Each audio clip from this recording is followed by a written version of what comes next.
and Happy New Year. I am Cheryl Renee Moses and want to come to you and invite you to attend our upcoming Black First B1 Conclave with dinner. This is a session that we're doing on January 20th that we're inviting Black families to come out and meet with us. We're doing a 5-course dinner, and we are going to talk about putting Black first, making Blackness everything about our culture, about us as people. We're putting all of that first. Everything that we need as we move forward in 2024, all challenges, we will be addressing that because we are going to use a strategy that Dr. Claude Anderson has laid out in his book. His book is entitled Powernomics, and we will be pushing that strategy forward here in Gwinnett County. And we want that to expand across this country, what we are doing. B1, I am 100% Black first in all that I do. And as a community, we must unite, collaborate, strategize in seeing about us. That's called putting Blackness first. B1, making Blackness a priority. Now here's how we're going to do that. First, we're going to start greeting each one with, how are you? Hey, my brother. Hey, my sister. As we are going in and out and seeing people, our people, let's recognize each other. Let's speak to each other.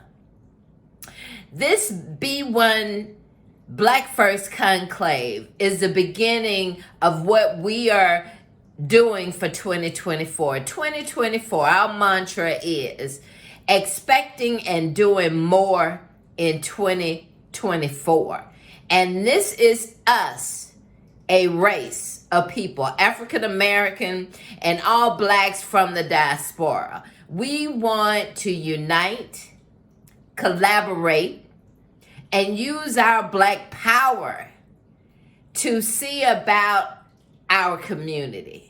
Yes, that's part of it. We will be on these politicians, these corporations that have these local businesses that have a lack of respect for Black people. What I want all of you to know that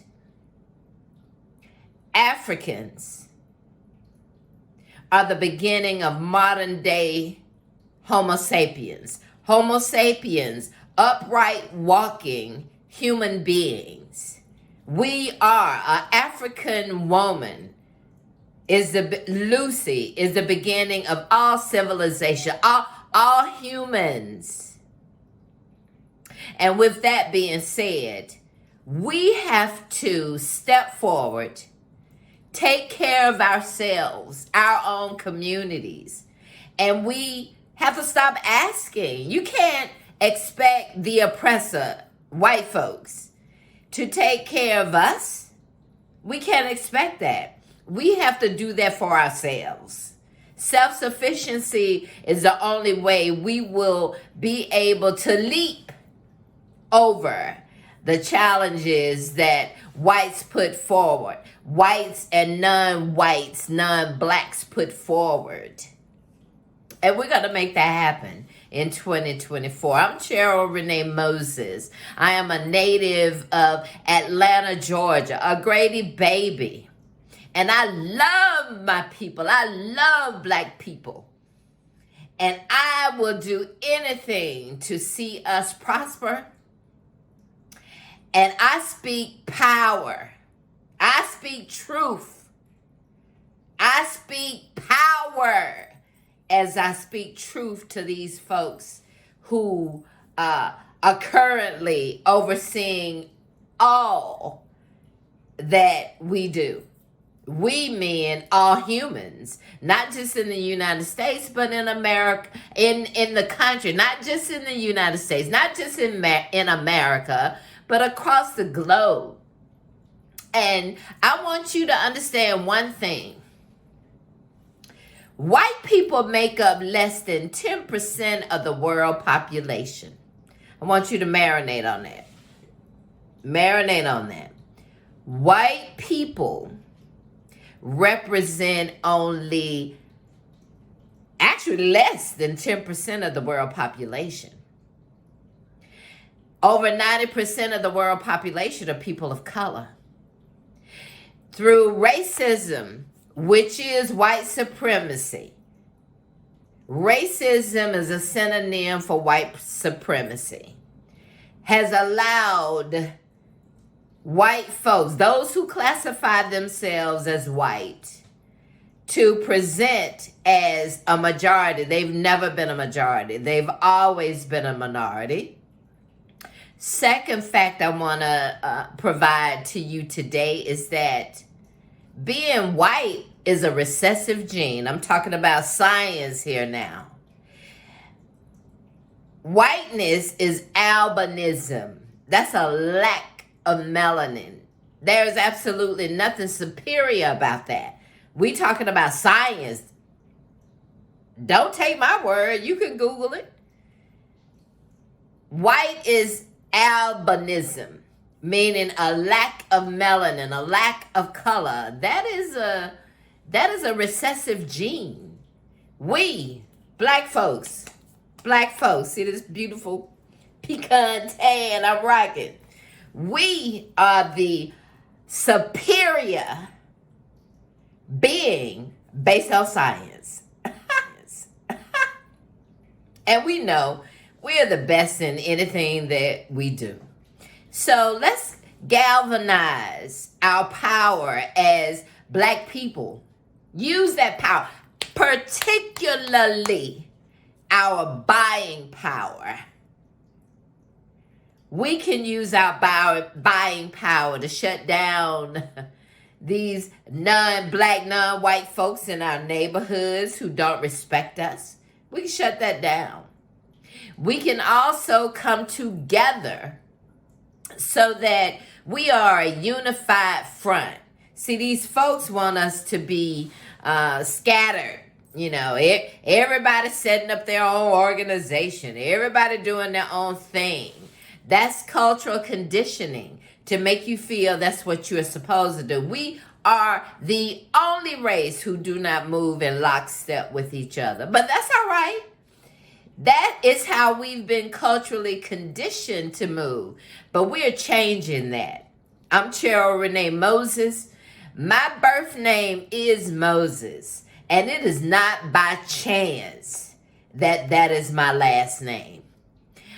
I want to now talk about our upcoming meeting. This is the first meeting of the Black First B1 Conclave with dinner. And we are inviting like-minded folks who are passionate about seeing the black community thrive, to see the black community be all that we can be, but we're going to do that by cutting off all these folks that are trying to oppress us. Have to be strategic in how we move. We have to be strategic in how we move, and we have to move in lockstep. So I'm going to show you this email I got. Now, we just sent out the invite for the Black First B1 Conclave. Here's an email that we received. This is from Adrienne, ADRIENNE, DeRosa, DEROSA. Her email is adriennederosa@gmail.com.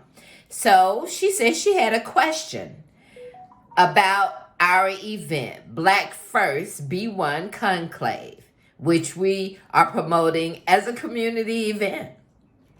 So this is what Adrian has to say. Please do not mix Judaism. Although she does not know how to spell, she spelled Judaism as Judism.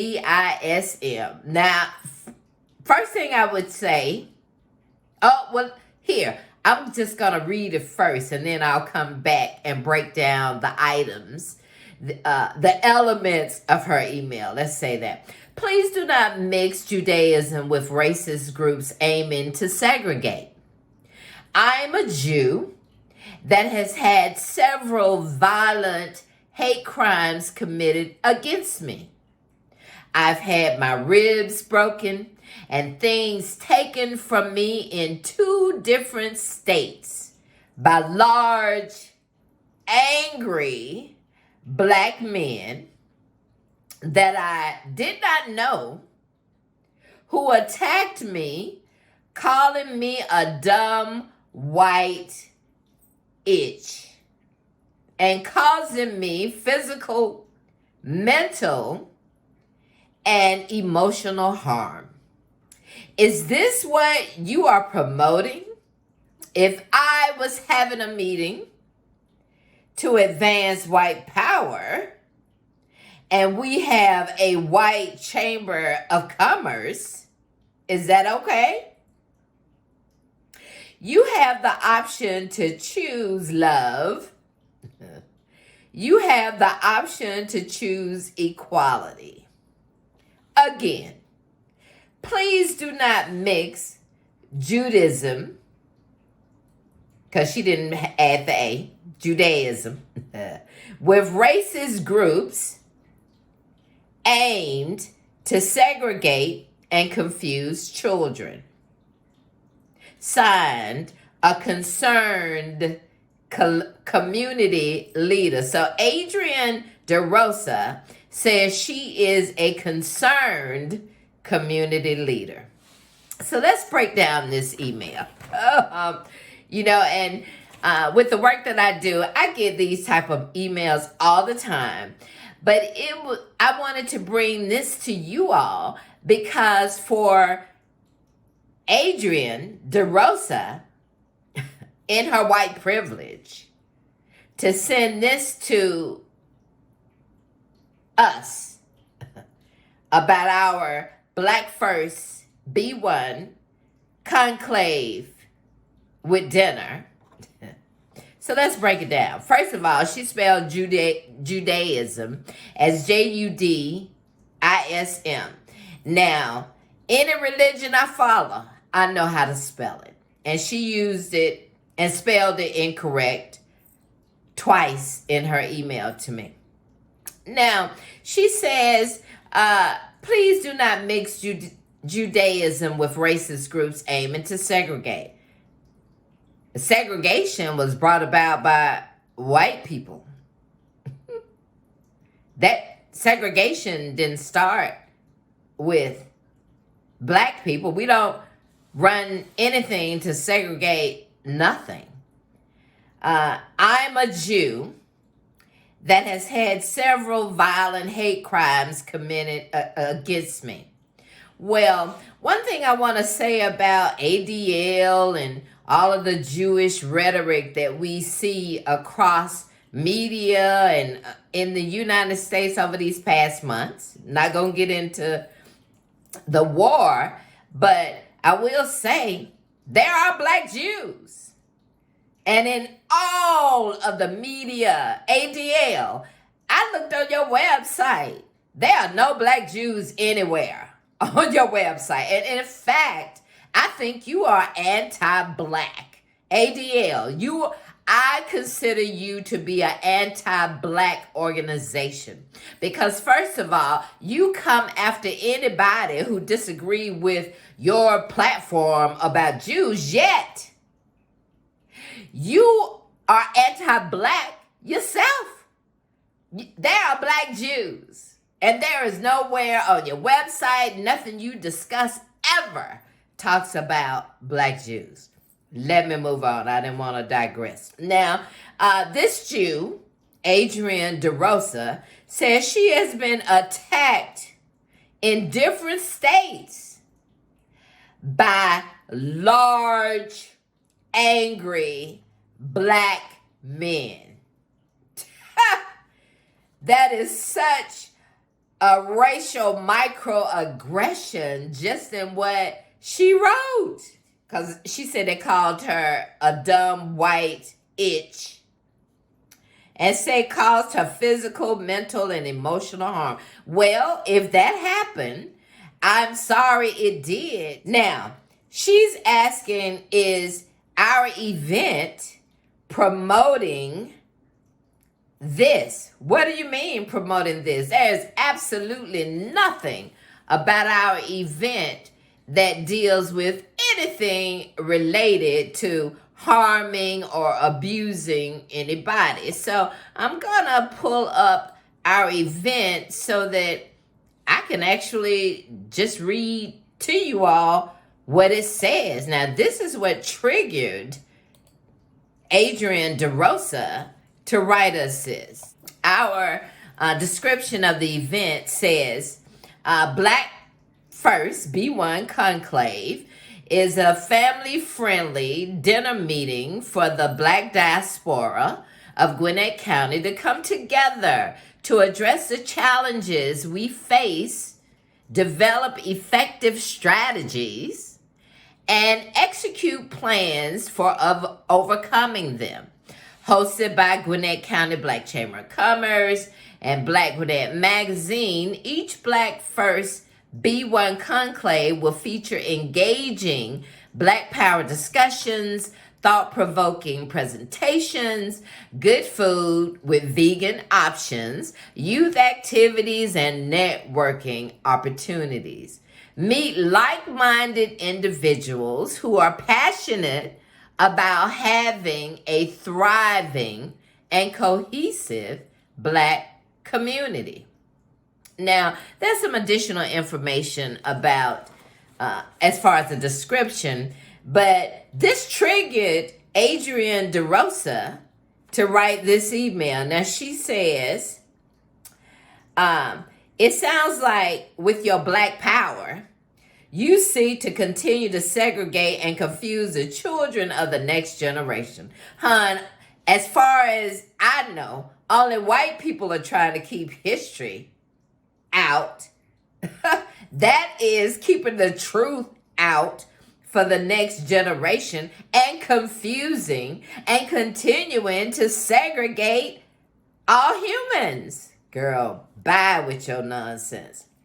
She says, if I was having a meeting to advance white power, which that is 24/7, 365 days out of the year here in the United States as well as the world. She goes on to say, and we have a white chamber of commerce. Hun, every chamber of commerce across the United States is white. That is the reason we had to start a Black chamber of commerce, because the white chamber of commerces are clueless, do not do anything or barely anything that speaks to the needs and challenges and desires of Black business owners. All right. She says, is that okay? Yeah. White Jew Adrian DeRosa, it is okay. It's okay for Black folks to have their own space. And why does that trigger you? That's the question.